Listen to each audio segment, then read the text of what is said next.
biri var idi, biri yox idi. Bir kənddə balaca bir qız var idi. Bu qız elə qəşəng idi ki, daha dünyada ondan yaxşısı yox idi. Anası onu həddən artıq sevir, nənəsi isə anasından da artıq istəyirdi. Nəvəsinin anadan olduğu gün nənəsi ona bir qırmızı papaq bağışlamışdı. O vaxtdan bəri qız hara getsəydi, özünün təzə, yaraşıqlı qırmızı papağını başına qoyub gedərdi. Qonşular da onun barəsində beləcə deyərdilər: "Bax, qırmızı papaq gəlir." Bir dəfə anası qutab bişirdi və qızına dedi: "Qırmızı papaq, get nənənin yanına, bu qutabları və bir küpə yağı ona apar. Özü də gör necədir, sağ-salamatdırmı?" Qırmızı papaq yığışıb o biri kəndə nənəsinin yanına getdi. Qız meşə ilə gedirdi, birdən qabağına bir boz qurd çıxdı. Qurd istədi qırmızı papağı yesin, ancaq cəsarət eləmədi. Çünki yaxınlıqdan odun doğrayanların baltasının tappıltısı gəlirdi.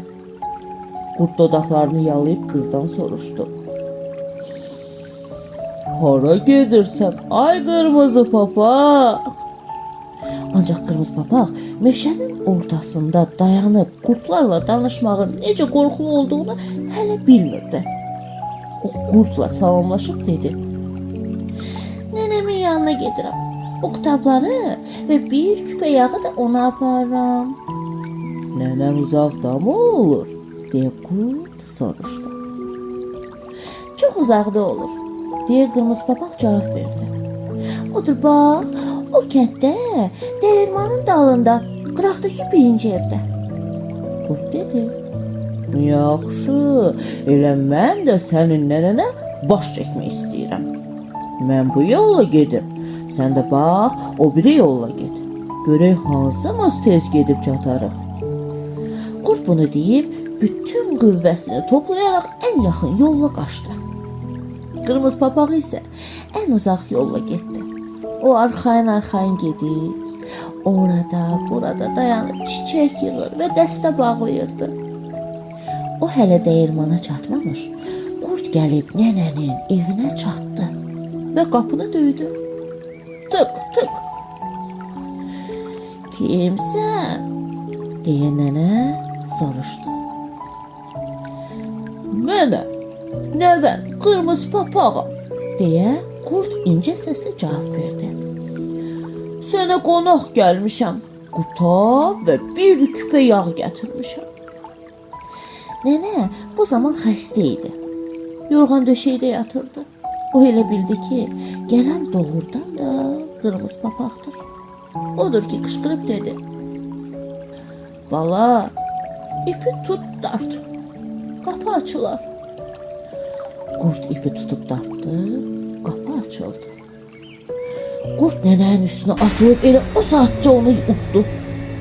Qurd çox acı idi. Çünki 3 gün idi heç bir şey yeməmişdi. Sonra qurd qapını bağlayıb, nənənin yerində uzandı və qırmızı papağın gəlməsini gözlədi.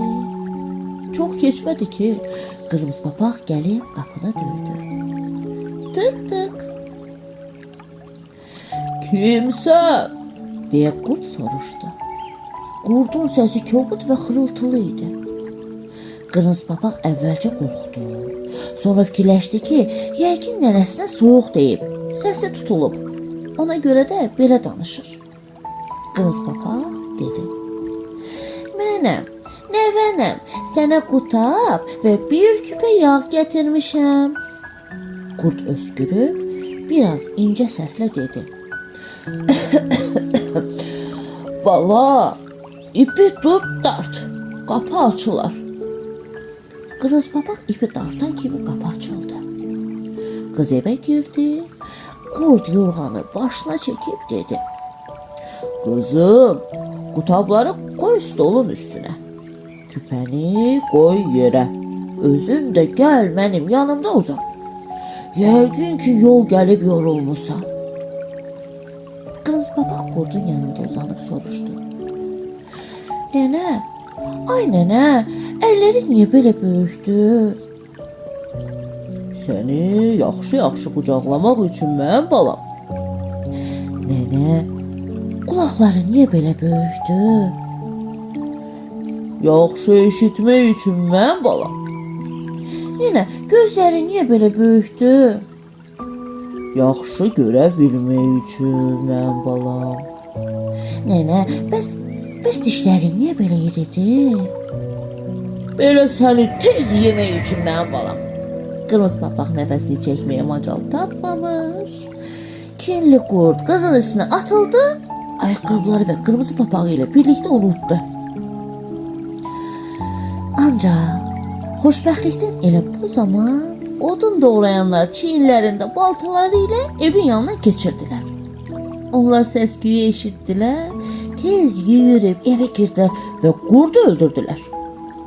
Sonra da qurdun qarnını yarıb, qırmızı papağı, onun dalınca da nənəni sağ-salamat çıxartdılar. Hə, əziz balalar, göydən 3 alma düşdü. Biri sənin, biri mənim, biri də nağıl danışanın.